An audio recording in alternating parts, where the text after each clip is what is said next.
Welcome back to the daily discussion. So earlier today, I heard a comment from one of the podcasts I was listening to, and I don't remember which one it was, that some people who think they have to be working all the time, being bored is what causes anxiety for them.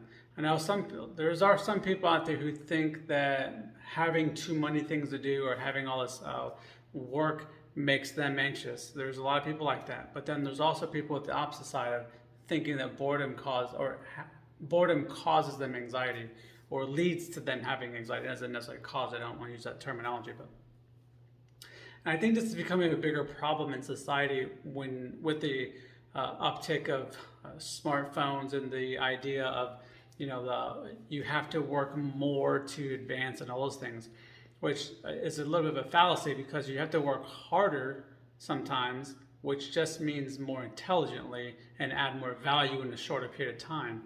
That doesn't necessarily mean you have to work more hours. It just means you have to be more effective with the hours you do work. And I think there's a very big difference there. But that brings in there then is that with these smartphones and all this other technology that's coming in, when we're not using it properly, it's actually using us. And then it's stealing our attention, which then leads us to not know how to be bored anymore. We are actually built to be able to handle times of boredom and times of excess when we have to go ramp up or ramp down. But a lot of people have actually lost that skill. And I was one for a very long time.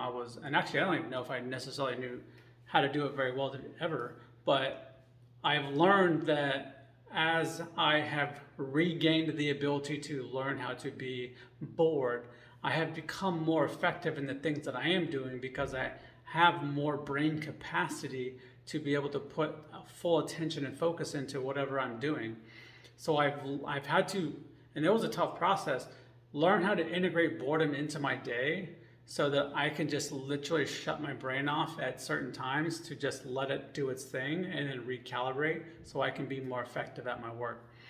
So let me know if that is something that affects you, and if you want to give it a try. I highly recommend trying to learn how to relearn how to be bored, or learn it from the first time if you've never been good at it, and turn that into a positive so you can be more productive in the long run. And if you need help with that, let me know. Let's try to figure out something.